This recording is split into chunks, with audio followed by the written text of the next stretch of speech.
Members, we're going to move to Senate Bill 154. Representative Bradford, the gentleman is recognized to speak to the bill. Thank you, Mr. Chairman, members of the committee. This bill had a unanimous support out of Finance this morning, went through the subcommittee. It's an omnibus occupancy tax bill that the Senate and House have kind of brought all these bills together, and it also includes a sunset extension for prepared food tax for Mecklenburg County. I'm happy to answer any questions you may have. Any discussion or debate on the bill? Representative Dahl. What was that last sentence you said? Food tax? Yes, Mecklenburg County, we're extending a 1%, just extending it, yes. Yeah, no problem. Members, is there any discussion or debate on the bill? Seeing none, Representative Jones moves for a favorable report. All those in favor will say aye. All those opposed, no. Ayes have it. Bill receives a favorable report. Thank you, Mr. Chairman. Thank you. Senate Bill 678, Clean Energy. Other changes. Representative Art, Representative Winslow.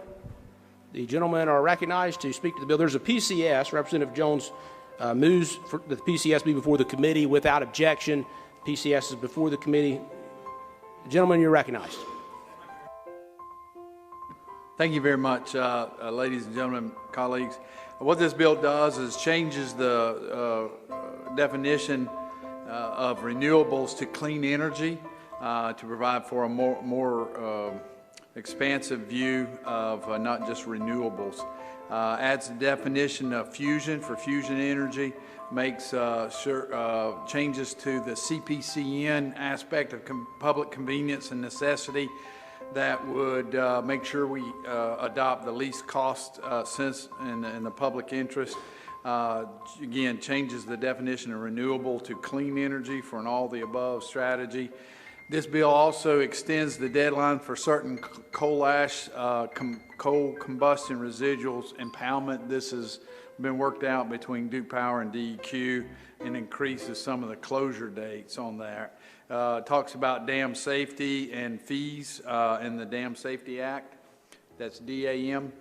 And it incorporated 535. The PCS before you also makes changes that relates to when local government commissions involved to enter into agreements to cede or transfer a public enterprise to a non-governmental entity. There are requirements there that the local government commission's involved in.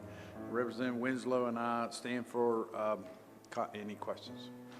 It's a good bill.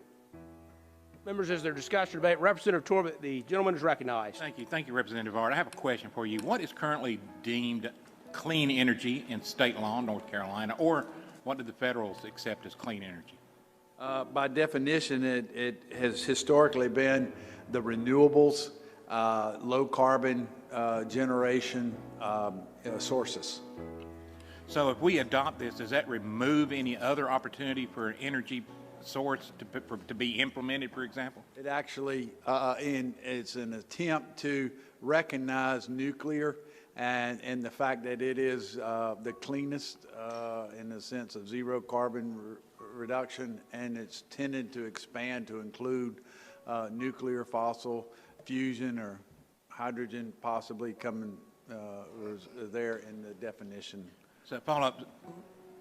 Gentleman's recognized. Yeah, so with the language clean energy, it doesn't prohibit the other ones from coming online. You're saying it makes them more inclusive, so it would be deemed as a hydrogen, for example, would now be deemed as a clean energy? Particularly nuclear technologies would be deemed as part of low carbon clean energy definition. Okay. Thank you, Mr. Chair. Members, is there further discussion or debate on the bill? Representative Jackson, gentleman's recognized. Further discussion or debate? Seeing none, Representative Jackson moves for a favorable report to the PCS to Senate Bill 678, unfavorable to the original bill. All those in favor will say aye. All those opposed, no. Ayes have it, and the bill receives a favorable report.